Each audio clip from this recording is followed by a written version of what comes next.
Aujourd'hui, j'ai envie de parler d'un prof universitaire qui a marqué mon parcours parce qu'il m'a fait comprendre que travailler en éducation, c'était pas simplement instruire les jeunes de demain. Si c'était le cas, on appellerait ça l'instruction. Que travailler dans les écoles, c'était pas non plus faire des meilleurs travailleurs, c'est de faire de meilleurs humains. Et encore aujourd'hui, je porte son héritage parce que même si je suis plus enseignant puis que je suis auteur, compositeur, interprète, j'écris entre autres une chanson qui s'appelle L'écrivain, dans laquelle je raconte ce qu'il m'a légué. Et je pense que plus il y aura de profs comme lui, plus les adultes de demain auront le regard allumé, puis ça, ça n'a pas de prix. Au premier abord, on voit tout de suite qu'elle aime les gens, qu'elle aime être disponible pour nous. Cette femme-là a été mon enseignante et également mon mentor durant la relève publicitaire. Elle nous invitait vraiment à dépasser le cadre, à aller au-delà des limites proposées. Elle a beaucoup d'expérience dans le domaine marketing, donc on s'est fié là-dessus et moi, ça m'a beaucoup inspirée et ça a inspiré beaucoup de mes collègues également, dans le sens, j'ai su que j'étais dans le bon domaine. Donc, merci vraiment pour toute la passion que tu nous as inculquée. Alors le prof dont j'aimerais vous parler, je l'ai rencontré alors que j'étais encore étudiante à l'Université catholique de Louvain-la-Neuve, en Belgique. Je l'ai rencontré lors d'une conférence, puis quand j'ai vu ce gars-là, je me suis dit c'est vraiment avec lui que je veux travailler, je veux faire ma thèse sur son sujet, enfin ça me passionnait vraiment. À la suite de ça, je suis venue faire 5 semaines de stage à l'Université de Sherbrooke, puis je me suis lancée, je me suis inscrite pour faire une thèse en éducation. Ça a été un parcours fabuleux, autant au niveau des contenus qu'au point de vue humain.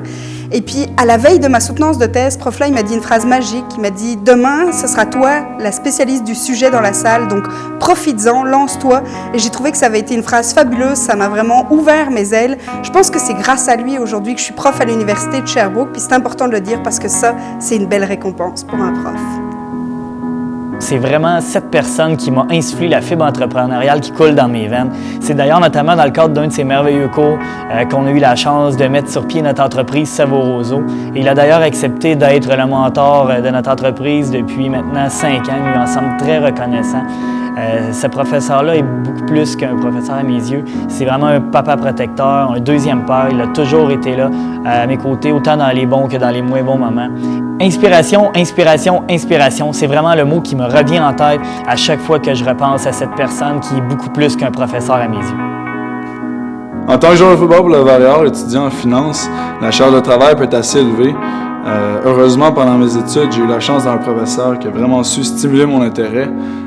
Même si à certains temps, la matière pouvait être moins captivante ou intéressante, il a vraiment su me garder motivé en utilisant des anecdotes de sa vie privée, en utilisant l'humour ou des projets stimulants.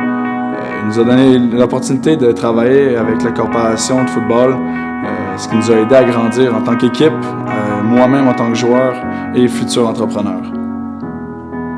Partir de son pays, ça prend beaucoup de courage, mais faire de la chimie, ça prend du courage, de la détermination, mais aussi un professeur qui est capable de nous aider à nous surpasser. Et il a toujours été là, d'abord pour m'aider à passer l'hiver québécois, mais ensuite pour m'expliquer la chimie, pour m'apprendre la chimie et me donner des exemples jusqu'à temps que j'ai compris et que je sois capable d'expliquer aux autres. Et il est grand dans son cœur, mais aussi il est le plus grand du département de chimie. Et un jour, je lui ai dit « Un jour, je serai aussi grande que toi. » Et il m'a répondu « Peut-être quand je serai couchée dans ma tombe. » Pour moi, il est l'exemple de l'intégration réussie, mais aussi et surtout de la diversité culturelle de l'Université de Sherbrooke.